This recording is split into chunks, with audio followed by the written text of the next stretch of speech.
সুম্মা ইন্নাকুম ইয়াউমাল কিয়ামাতি তুবআসুন। আল্লাহ তাআলা বলেন, তোমাদের প্রত্যেককে কিয়ামতের দিন হাসরের মাঠে তোলা হবে। আল্লাহ বলেন, বেঈমানের দিলে এটা থাকে না। তার কথা হলো প্রাপ্তি অপ্রাপ্তি, লাভ লোকসান, ভালো মন্দ, হাসি আনন্দ, দুনিয়া। ছেলে বিদেশ থেকে টাকা পাঠাইতেছে, খুশি। ছেলে বিদেশ থেকে টাকা টুকা ঠিক মতো দেয় না বা কামাই রোজগারি কম, জিজ্ঞাসা করবেন কেমন আছেন, কি এর বালা? আমরা আর বালা কি? হ্যাঁ, কি সমস্যা কিতা চাচা? এ ফোলাগারে কত ঋণ ফিন কইরা সুদে টাকা নিয়া কিস্তিতে টাকা লইয়া বিদেশ পাঠাইছি, তেয়ন টাকা পয়সা পাঠায় না, আর বালা কি? তাহলে উনি দুঃখী কেন? টাকা নাই।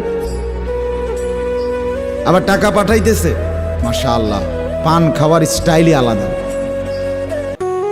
চা খানার ঢংই আলাদা, কথাবার্তার স্টাইলই ভিন্ন।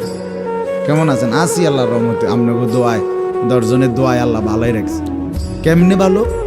এতে আল্লাহর রহমতে টাকা পাঠায়, আমরা তার মা আমি আমরা মিল্লা খাইয়া পইরা ভালো আছি।